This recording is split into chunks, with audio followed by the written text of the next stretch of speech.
SuperTalk Mississippi media production. Thinking about a new vehicle? Trust the team that's been taking care of customers for 70 years. The Cannon family has helped thousands drive home happy. Come take a test drive today and see why. And remember, when the smoke clears, nobody beats a Cannon deal. Nobody. Roll pre-record on my count.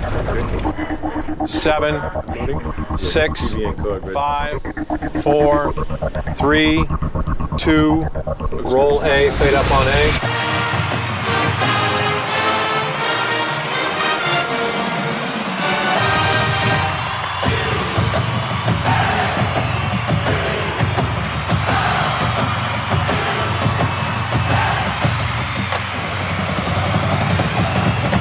Southern Miss to the top. You're tuned in to the Eagle Hour.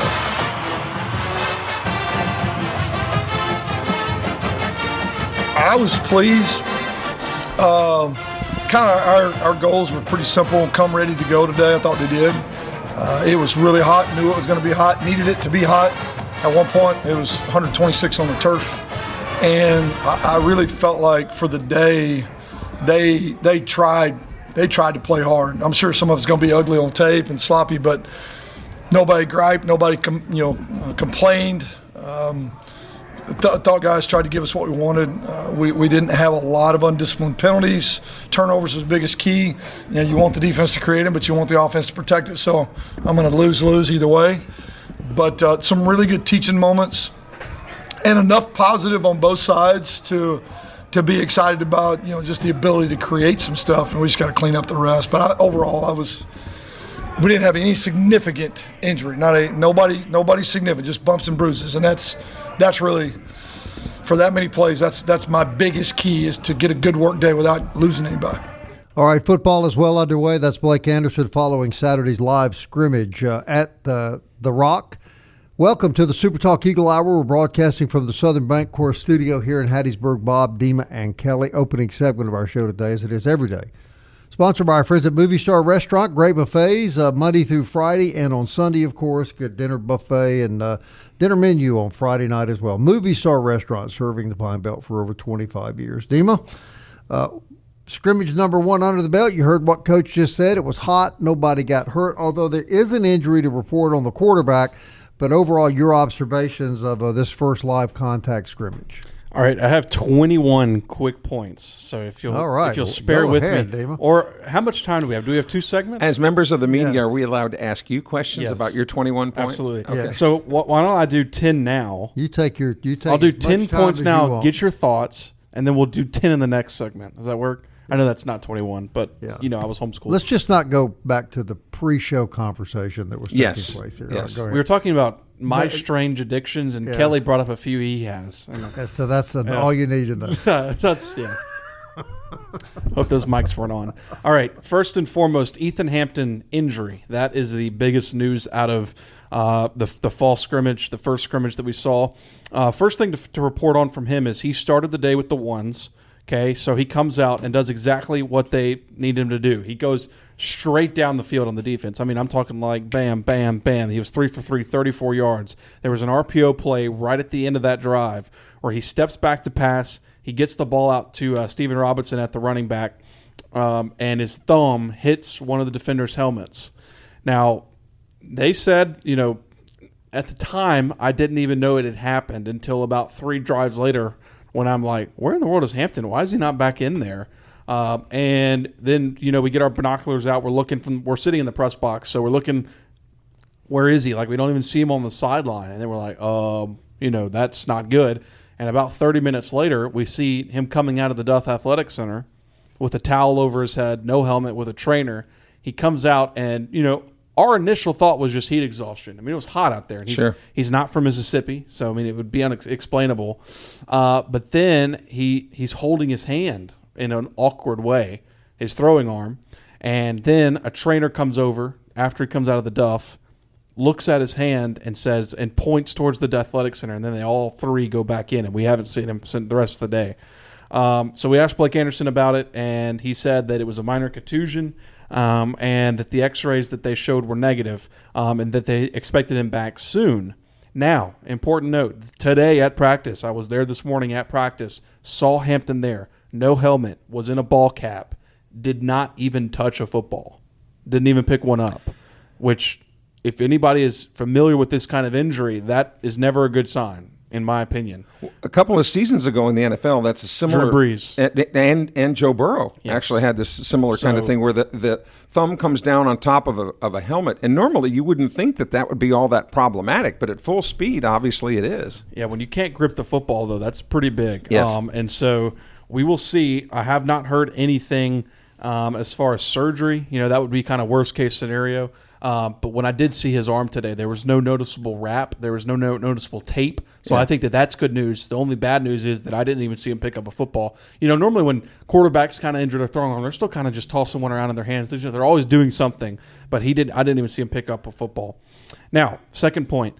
Quarterback production. So these are the other two quarterbacks, so Langelotti and John White, now obviously inserted into this huge role in the scrimmage that we weren't expecting them to have. Which we talked about last week. Yes. With Southern Miss team, you better be ready. They combined with 462 passing yards combined between both of them. So second and third point, Langelotti 16 of 24 with 212 yards, 2 interceptions. John White 13 of 23, 216 yards with 1 interception.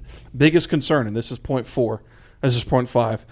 Biggest concern was turnovers. The defense recorded 3 interceptions, including a pick 6, almost got another pick 6. 2 additional interceptions were erased by penalties. So in total, almost 5 interceptions between those two quarterbacks. And that's something that was very much a concern because it wasn't like, at least in my opinion, and you kind of heard it what Blake Anderson said in that little spiel that we recorded there. I like seeing turnovers from a defense, but I don't want the offense to put the ball in position to be turned over. So he's kind of like, I like what I see in my defense, but I don't like what it's almost like a damned if you do, damned if you don't sort of thing, right? But my thought was, I think it's different if the quarterback is throwing a really good play and the defense just makes a good play on it. That's different than what I was seeing on Saturday. What I was seeing on Saturday was bad decisions, late decisions, and caused turnovers. That's something you don't want to see. So that's concerning. And right now, guys, this quarterback race is wide open.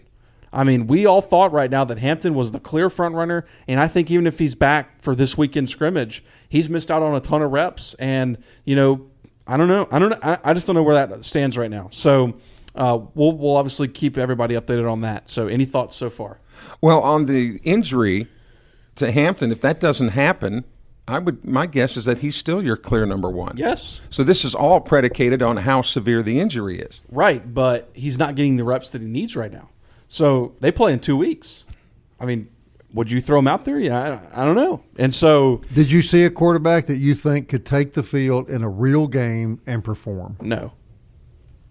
There you go. Not that I would say right now is ready to play a Division I snap outside of Hampton. Hampton, when he's in, he looks the part. He's your quarterback. So he's got to get well. Yes, and that's why it's a little What about concerning. the offensive line, Demo? Did they protect the quarterbacks? They allowed 9 sacks over the course of the scrimmage, and they really haven't. Can't do that face. They haven't settled on a starting 5, so that's getting into point 10. But I can't keep sighing; it's gonna make me laugh. No, but the biggest problem with the offensive line was, and Anderson announced this, was that Broderick Roman, who was their one returning starter, announced he's retiring from football. Why? Why is that? Yeah, well, it's his 6th season. He's been banged up a lot. It just said he's done. I don't know. And so that's a big deal. My problem with the offensive line wasn't necessarily the 9 sacks, because I think that doesn't necessarily mean the offensive line is bad. This is the problem. They do not have a starting 5 right now.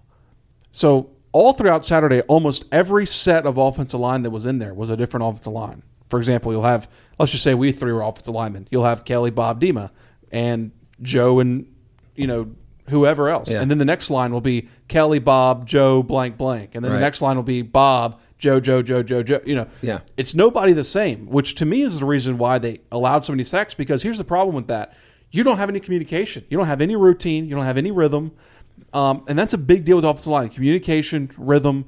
So, and I asked Kyle Cephalo, we talked to him today, like, how quick are you from naming those starting 5 on the offensive line? Because you got to start somewhere. As much as they say these competitions are deep and stuff, we're getting really close to a football game, and you're going to have some kind of answer, even if your number ones your first string aren't your first string in the third game, you got to have some continuity there. So that to me was on the offensive line. Receivers, I thought Elijah Singleton has stapled himself as your deep ball threat. That was a question we had. Who was going to be that guy? We knew the guys who were going to get those, drag routes, kind of those outs between Jalen Hines, Grant Page, Elijah Singleton, the Arkansas transfer, 6 passes, 175 yards receiving on Saturday.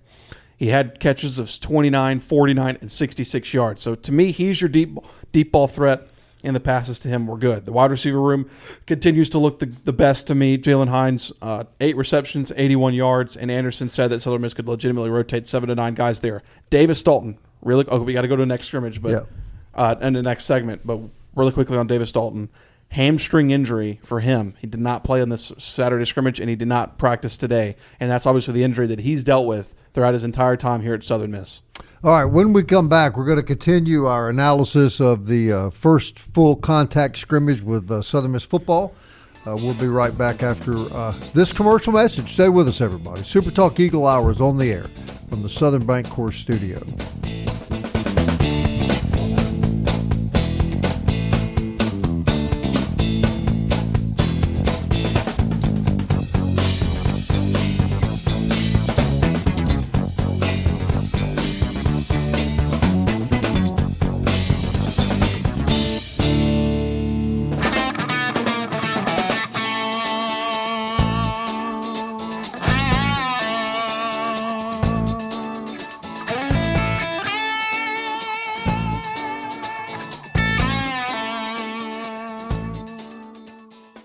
Big news from Robinson Electric Supply in Laurel. We've moved. You'll now find us directly behind our old building, right by Sawmill Animal Hospital. We're still your trusted electrical distributor, carrying everything from conduit to tape. And don't forget our full line of Milwaukee tools. Whether you're a contractor or a DIY pro, stop by the new Robinson Electric Supply at 1222 West 6th Street and see what's lighting up Laurel. Robinson Electric Supply. New location, same trusted service. Southern Miss to the top. To the top. You're tuned in to the Eagle Hour. All right, welcome back. I want to thank Eagle Tire West for all they do on our program. They're located on Highway 98 West. That's where Matt Warren and his great staff sell Goodyear and other major brand tires. They do full service work on cars and trucks, including air conditioning work, and they're big Southern Miss supporters. We really do appreciate all they do. Hey, Forest Health reminds you now in this heat, take care of yourself. Be really careful about your health.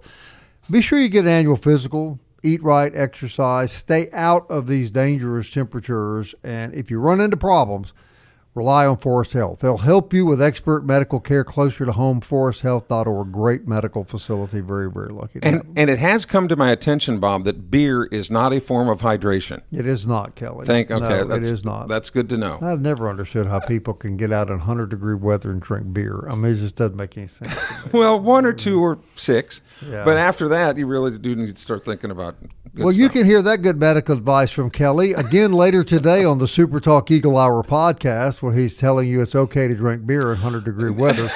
Apple, Audible, oh my God, Stitcher, TuneIn, YouTube, Alexa. You're about as much a doctor as that guy running for Senate up in Michigan. No, I'm telling you, it's not good for hydration. Oh, okay, good. Yeah. I wanted to clarify Yeah. that. Not good to drink alcohol in 100-degree weather. If you're worried about hydration. Right. Dima, you're not playing golf in this weather, are you? Yeah, I am. Dima, It's fine. seriously.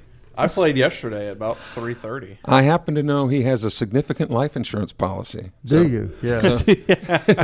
So he's good. He's looking a little less weary this morning than he has been in the past. Yeah, Kari said, no, go ahead, play for 8 hours. I'll take it. What's Kelly's number again? All right, Dima, so you've painted in the first segment a pretty gloomy picture, 9 sacks and an injured quarterback. Let's continue with the good news. Can I ask a question, though, first? You were talking about the receivers. Yes. And how the receiving room looks pretty good. From what you saw on Saturday, is it that the receivers are really good, that the defensive backs have struggled, a combination of the two? I think it's a combination of the two. I really do believe in this receiver room. I think you got some guys there between Elijah Singleton, Jalen Hines. Marius Saunders looked really good.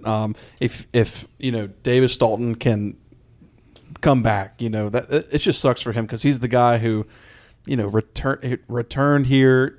He's been injured almost all of his career with hamstring issues. Represents Southern Miss at media day, and see him in a red jersey, and then announce that it's a hamstring injury. You just hate it for the guy. But Anderson did say they expect him back by week 1, so we'll see. And then you have Grant Page, a guy who stayed here, that Huff brought. He stayed here to start, and he seems like your outside receiver starting. So I do believe in receivers. On the secondary, though, a lot of missed tackles. So a lot of these yards probably could have been, for example, a 15-yard pass could have been a 7-yard pass, if the tackling was a lot better. Now you do see that a lot in fall camp. I get it, but the amount of missed tackles, even Anderson said in the post-game press conference that he was concerned by the amount of missed tackles. On the offensive line, two more things on the offensive line, and then we'll move on. Obviously a lot of people were wondering about what kind of impact the 3 new players they got from the Colorado ruling had. Now, Greg Nunnery did play on Saturday, so he was playing at left guard.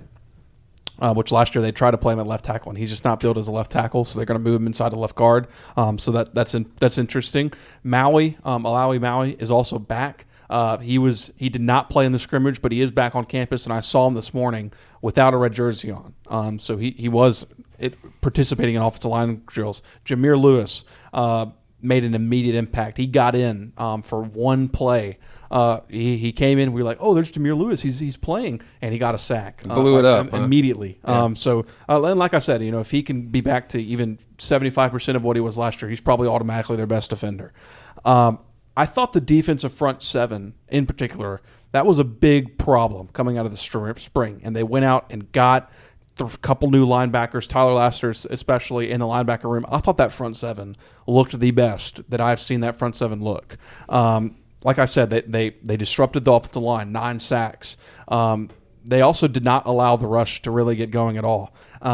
13 carries for 36 yards for the leading rusher. I mean, that's good stuff for your front 7. Tyler Lassiter led the team in tackles. He had an interception. Probably still had a pick 6. So that's a player that everybody needs to get to know. He's pushing Mathis Haygood right now for a starting role. I think Tyler Lassiter's almost knocked Mathis, to either another position or not where he was coming into fall camp.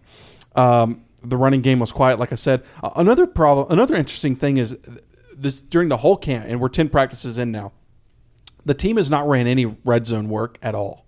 No red zone work, nothing inside the 20s. The scrimmage was specifically 20 to 30, 30 to 20. There's not been a single any red zone work at all, so that's something of a concern. So we asked Anderson about that, and he said that they're going to spend the next week leading up to the next scrimmage, which is on Saturday, working heavily on situational red zone football. I went to practice this morning. I didn't see much of it, and it was a very short practice, which makes sense. So I guess after all of that, my overall takeaway is that the receivers in the front 7 are probably the biggest positives coming out of that scrimmage. Concerns, offensive line. Not necessarily that they gave up 9 sacks, which I know is like a glaring number, but I really think it's because you just don't have a starting 5. You don't have anybody with communication because they were running a lot of twists and turns and stuff like that. It wasn't just straight rushes getting sacks. It was a lot of miscommunication on the offensive line. And then the turnovers. Those, if Hampton's not your guy, your 2 backup quarterbacks have to not put the ball in danger. So here's one thing you said that is concerning to me. I think we all know the last few years it's been very difficult for Southern Miss to mount any kind of running game. And so all the pressure ends up on the quarterback, and we all know the outcome. You didn't see any running back production. Now, is that to blame the offensive line, or is that really good defensive play, or does that concern you that here we go again with no real ground game? Well, I think it's a little bit of both. I thought the offensive line got some decent push on the run game. I just thought the front 7 played really well, and that's something that we just haven't seen, and that's an encouragement to me because I don't think the running game is going to be bad by any means, like bad. Like they got some good backs back there, Steven Robinson, Robert Briggs, but the front 7 to me was probably the biggest positive coming out of that. And I know the last week or so, you've heard from Marchant Kinney, you've heard from other players that the sooner the Blake Anderson can name a quarterback, the better, so that you know who the leader is. They can get the reps in. Well, now, however severe this injury is, to Hampton really throws a monkey wrench into the works because how serious is it, and what was he going to be your guy? And if this injury is serious enough, Now he might not be the guy. And then what do you do? Yeah, I agree. I mean, I think if Hampton would have played like they were expecting him to play on Saturday, they probably would have announced a starting quarterback today. I really thought that. But now, I mean, if I had to guess, I would assume it'd be game week before you can really announce a starter. Liddy would be the number 2 guy. I think so. Yeah. And Liddy he's got snaps, and he's used to that role. And actually, I think under the circumstances, played pretty well when he was called upon. Well, let's not get too upset too soon. That's first scrimmage. They got 2 more weeks to get ready for Alcorn. Yeah, and that is something that Cephalo and Anderson said that generally speaking, if the calendar wasn't moved like it is this year, next week would be game 1. Next week would be game week. Yeah, I'm glad they moved it back a week. They do have an extra week. Now, how much they can practice during that week still remains up to debate. I try to get some answers on that, but there wasn't a lot of answers because they do start back in school. They have to treat it almost like a game week, but they do get an extra week of preparation of some sort. It's good to see the students back on campus, too. I know they don't start classes until a week from today, but, students wanting to get settled into their new digs and so on. It just brings life back to Hattiesburg. It's a fun part of the year. It sure is. Love having the students back. You hear the band practicing, Yes. It's a great time of the year. You would like for it to be a little cooler. That's for sure. For it to be a little more fall-like weather, but I don't think that's going to happen anytime soon. Maybe mid-October we'll be lucky. All right, we've got a great week coming up, and we're really going to be diving into Sunbelt football this week. We're going to be hearing from head coaches at Troy, South Alabama, and Arkansas State. That's all coming this week. Now, where else? What other radio show do you know, Sandra, you can go to and hear all these football coaches like this? None. I don't know of any. None. That's why the Eagle Hour is. That's why we have so much fun doing this show too. Is we go the extra mile. Jordan Mitchell, a former player for Southern Miss, he'll be next. He's going to be in our next segment. You know wide what's the greatest thing about the show in its current status is we have this young, very good sports reporter on our show, and he goes out in the heat and brings all this information to the old guys sitting back here in the air-conditioned studio. And I think he's already plotting our demise. Beware the Ides of March.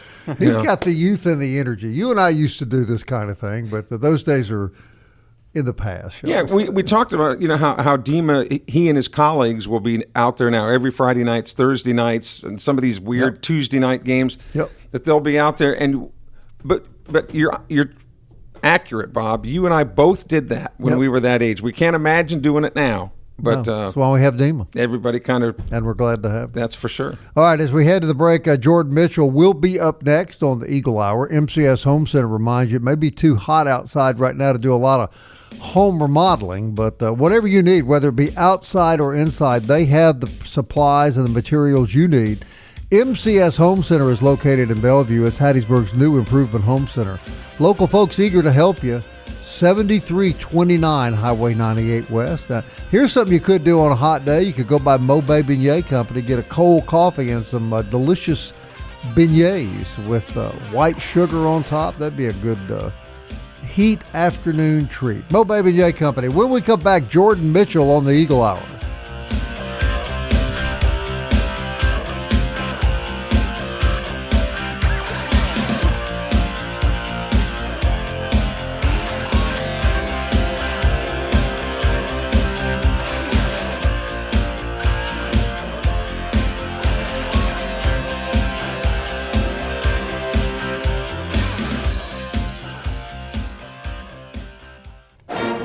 Eagle Hour, Southern Miss to the top. All right, everybody, welcome back. DBAT down on Hardy Street. Great place to take your kids. Get them out of the heat. Get them in the batting cage. Get them in a training course at DBAT, or if you're an adult athlete like Kelly, I think he works out there on a pretty regular basis, and they'll fine-tune you to be the best you can be in your sport. He actually came in the building today, and he had a napkin in his hand, and he's wiping his face kind of like an old lady sitting on the porch drinking lemonade. And we asked him, what is wrong with you? Why do you come in here sweating like that? Dima, what did he tell us that we couldn't keep a straight face? He said he just came out of the bathroom. That's not what I said. I said that I just got done looking at my tax return is what happened. Now, what he said was he had been at Anatomy's working out, to which Dima and I looked at each other and just giggled. And then he came out of the bathroom. Then he came out. Talking to all those people in anatomies is stressful, dog. Yeah, I could see that it broke you out into a sweat. Jordan Mitchell can probably identify. Jordan, former wide receiver with the Golden Eagles, played for the great Todd Monken, among other coaches. Jordan, you wouldn't have believed it either if Kelly had told you he was sweating because he had been working out at anatomies, would you? That probably would have been on the bottom of the list. That's exactly right. On the list at least. Right. And then on top of that, he's wearing a Cincinnati Bengals shirt, and God knows nobody associated with that team works out. You can tell by the way. Hey, I will say he's been faithful. That is for, yeah. No, Jordan, he's always been a Bengals fan. That is for true. Hey, man, welcome to the show. Jordan Mitchell, wide receiver for the Golden Eagles, played for the great Todd Monken, who I watched about half of their preseason game, and Jordan, it's got to be pretty cool to play for a guy that's now an NFL head coach. I know you're probably hoping he does very well. Oh, yeah, for sure. Just to start, thanks for having me on. Sure. But, yeah, Todd Monken, he was definitely coming in, graduated from Oak Grove. He definitely took me under his wing, and he actually he kind of let his whole coaching staff kind of is up there, too. I know my receiver coach, Coach Wise, he's also with Todd Monken with the Browns now. So it's cool to see the growth of my coaches. Yeah. What made him such a good coach, you think, Jordan? I think not only just like the football genius, but how he ran the program in general, and then also how he just took care of us. I just remember vividly being fresh, the entire team being fresh and ready every Saturday. Mm-hmm. Yeah, great coach, no question about it. But there were some frustrations in his tenure. You know, there was kind of a make or break point. Yeah. Where was the turning point, Jordan, in his coaching tenure, where you guys finally decided, hey, not only can we win, but we're going to win? Yeah, I think just having top to bottom, just being bought in. I know, which is probably most coaches, but just getting rid of certain cancers, no matter what it be. It might be a player, coach, whatever the case may be. It's you're either on the bus or you're not, and you're bought in. So I know Coach Woodfin on the strength staff, he's now with the Titans. So that's just another one that we had all the tools to be successful. I know coming in my freshman year, and that was when we really turned it around and really were to apply it and win games. And I want to talk to you about your athleticism in general, because really, pound for pound, one of the greatest pure athletes to ever come out of Oak Grove High School. You played on a couple of state championship baseball teams. You were the center fielder on the 2014 team. Obviously made quite a name for yourself in football. There really wasn't any sport that you couldn't have played. What was it eventually, Jordan, that said football is the way I'm going to go? Is it the fact that your dad also played for Southern Miss back in the day? I think that's probably going to be one of them, but I think the biggest thing, I think I just enjoyed playing football. I mean, yes, baseball is great. I know, especially at Pete Taylor Park, especially what they've built. But I think just the X's and O's and going against that guy across from you, there's something different about football than baseball. But I definitely enjoyed baseball as well. But I think I'd probably say I was probably better at baseball, but I just enjoyed top to bottom football more. With your speed and quickness, what about playing DB? Could you have played on the defensive side of the ball? So when I came in, Pete Golden was DC there, and so we met a few times. And he was like, "I want you to play safety / DB," and I was kind of like, I wasn't sure. I was on a couple of Hail Mary packages at Oak Grove, and when the other team had to score, throw it up. But yeah, I actually started the spring when I first got there at Southern Miss at safety / DB, and then they made the switch. So I don't know if that was a good thing or a bad thing. I don't know if that means I didn't have it in me or what, but it all played out. So in the current landscape of college football, Jordan, do you like it? You hate it, or you kind of mixed emotions? I would say mixed emotions, only because I was right there. Southern Miss, Oak Grove was right 2 miles away from each other, so I think the NIL probably would have benefited a lot in my favor back in the day. But I'm all for paying the players. I think they just gotta hone in some rules as far as staying, kind of being somewhat invested, especially when there's so many NIL investing in you to play at their school. I think there has to be some kind of loyalty to that. Yeah, if you're going to leave, then maybe some of that money needs to be returned to the school or something along those lines. So, Jordan, I guess you're really upset that you're missing these 100-degree weather practices right now. Do you miss that a lot? Whew. I don't miss that at all. I miss suffering with the guys, but I don't miss it specifically. Yeah. But I would go back and do it all again. Would you? Now, our man Demo was at the scrimmage Saturday, and obviously he can speak up. But I'm just curious. He's describing to us how they're trying to meld this team together with all these different 70-plus new players.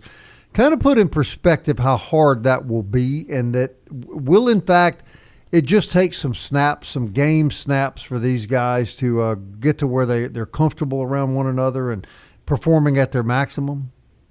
Yep. I would definitely say the biggest thing in all of that, which is also the most challenging, is just the chemistry piece of it. Like you said, there's 70-plus new players on the team that would all come from different schools, maybe different how they go about certain practices and everything. So I think that's the biggest thing chemistry-wise, and that's where I think that the teams that I was on while at Southern Miss is like we were very close. Like we still actually just got done with a fantasy draft with 10 to 12 of us that still talk, all different positions. So I think having that chemistry is probably the biggest key. Staying after with the quarterback receivers, for instance. Just getting that, just because 1 to 2 seconds off, that's fourth down or that's a new set of downs. So chemistry is definitely the biggest thing that's going to play a factor. And, Jordan, it would have been real easy for you to walk away from the rigors of athletics, but you're still very active, physically fit. I know you do a lot of CrossFit. You and your wife are both still very active, and I hate it that you guys look so terrible. No, I still have that competitive edge, and I feel like I found it with CrossFit. So I'm actually a head coach at a gym.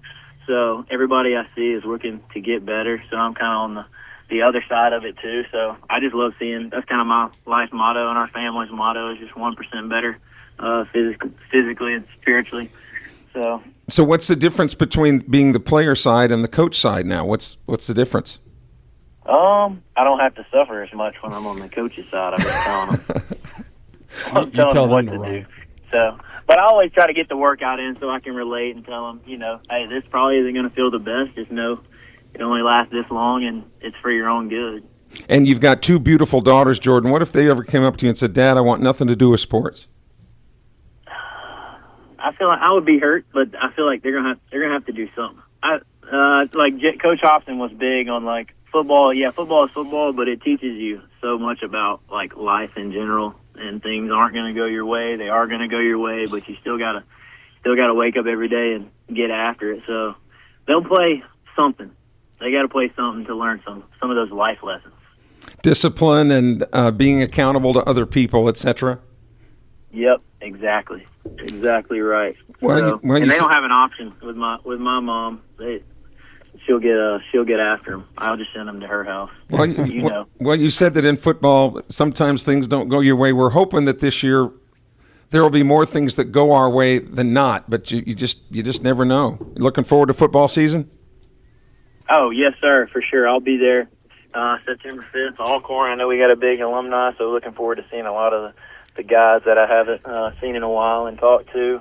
But yeah, just taking it. I think they just got to take it one game at a time, one practice, and like I said, I would go back and do it all again, regardless of the outcome. Just being around those guys, so it always is a lot more fun when you win. So you just got to go 1-0 every week.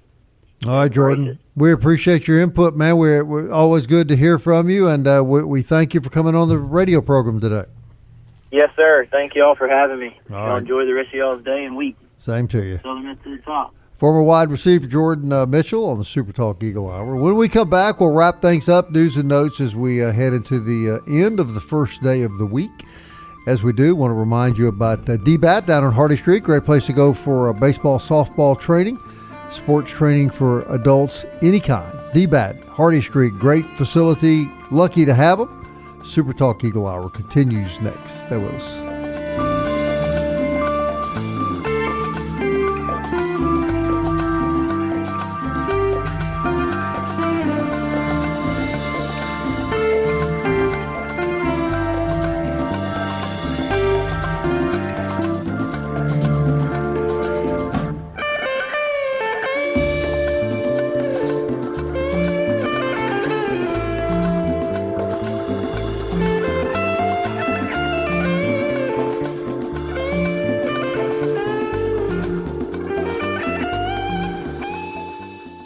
Big news from Robinson Electric Supply in Laurel. We've moved. You'll now find us directly behind our old building, right by Sawmill Animal Hospital. We're still your trusted electrical distributor, carrying everything from conduit to tape. And don't forget our full line of Milwaukee tools. Whether you're a contractor or a DIY pro, stop by the new Robinson Electric Supply at 1222 West 6th Street and see what's lighting up Laurel. Robinson Electric Supply. New location, same trusted service. You're tuned in to the Eagle Hour. The Eagle Hour. Southern Miss to the top. All right, football just 2 weeks away. If you're going to have a tailgate, you want good food, well, Yes. I'll tell you, there's really not much choice, is there, Kelly? Well, if you want the convenience, Yeah. I mean, you want to be able to enjoy the fellowship of your friends around. Leave it to Dickies, man. They've been doing this for years. Right. You're not in the business as long as they've been in it if you don't do it right. Right. They have catered numerous baseball weekends for me, and I'll tell you, I've never been disappointed. They do a fabulous job. But give them a call now. Don't wait until the Thursday before the game. Go ahead now. Be reaching out to Dickies here in Hattiesburg and getting your tailgates set up. Yeah, I tell people all the time, that I have tailgates ordered through them all the time for me and my friends, and they said, well, I thought there was a 5-person minimum. So apparently they don't think No, it's just they'll obviously do 2 or it 3 for just one. When Kelly gets together with all his friends. Right. Yeah. All right. Also, if you need some cash, you got some old silver, gold laying around the house, maybe some old jewelry, some old coins, take it to Marty Vick, Jewel Masters, Highway 98 West. Marty's been buying gold and silver longer than anyone. He really keeps up with the market. Going to give you a fair price. It's going to be confidential, and it's going to be fast. Take your gold and silver to Jewel Masters, and don't be fooled by the Johnny-come-latelys. All right, gentlemen, Damon, news and notes. Soccer is in action. We finally have some, games to discuss. Southern Miss women's soccer back in action. They split the weekend games. Alabama State on the road on Thursday night to open the season 4-0 finish, or full time, as you would say in soccer terminology. But it's not 4-0 Dima. It's 4-0. Nil. Yes, There you thank go. you. 4-0 against Alabama State. So that was the first win of Danny Owen's tenure here, and 1-0. And then yesterday they played at McNeese and lost that game 1-0. There you go. Over there. So split the weekend games. They now turn their attention to Sunday's match at Mississippi State in Starkville on Sunday. So 1-1 for women's soccer, as they start the season. It's just great to be talking about actual football. It was brutally hot on the pitch down in Lake Charles, Louisiana, where the Eagles took on the Cowgirls of McNeese State. Yeah. Anytime you talk soccer, you got to develop that British accent like in the World Cup. Got you.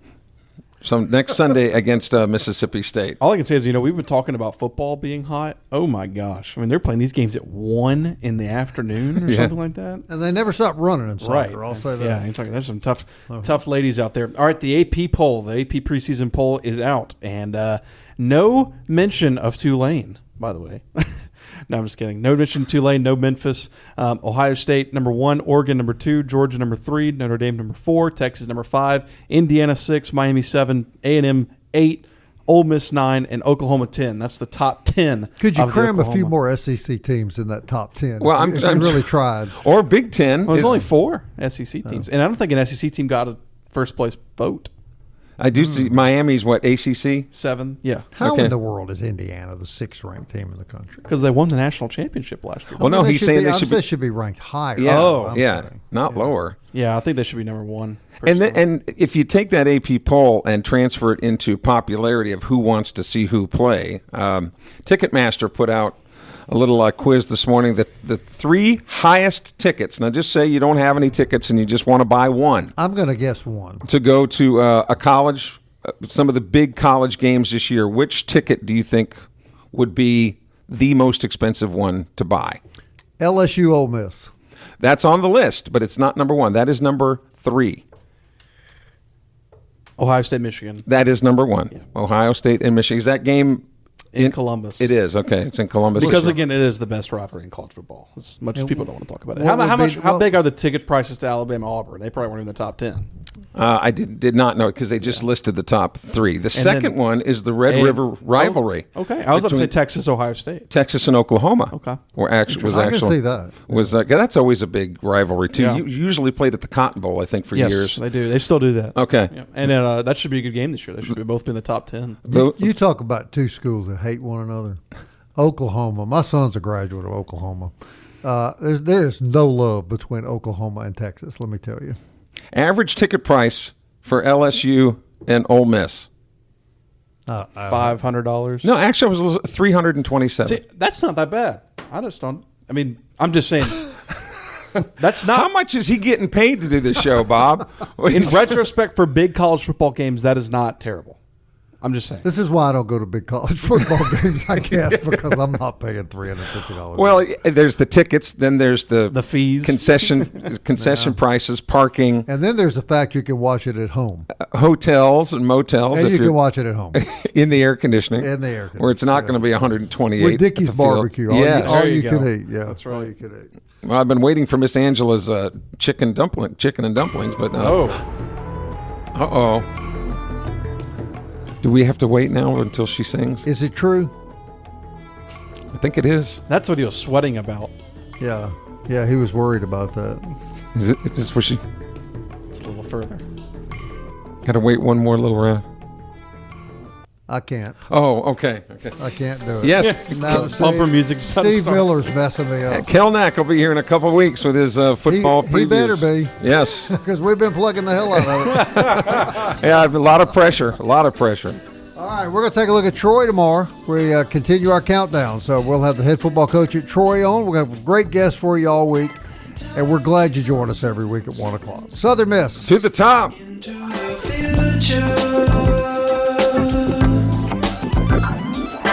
Time keeps on slipping into the future.